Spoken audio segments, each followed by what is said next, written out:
in the front seat, he sees a load of and he prays in the back seat and he says, God, if you're real, get me out of this vehicle. I don't want to go back to jail. He had just got out of jail, and he had given his life to the Lord in jail, and it was for gun charges. In the car, he gets picked up by this person who's supposed to take him back to his state, and in the front seat, he sees a load of and he prays in the back seat and he says, God, if you're real, get me out of this vehicle. I don't want to go back to jail.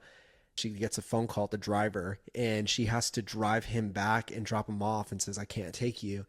He calls his roommate being held up, and the roommate's like, well, like, you saved my life. Jail cell. Yeah, you saved my that right?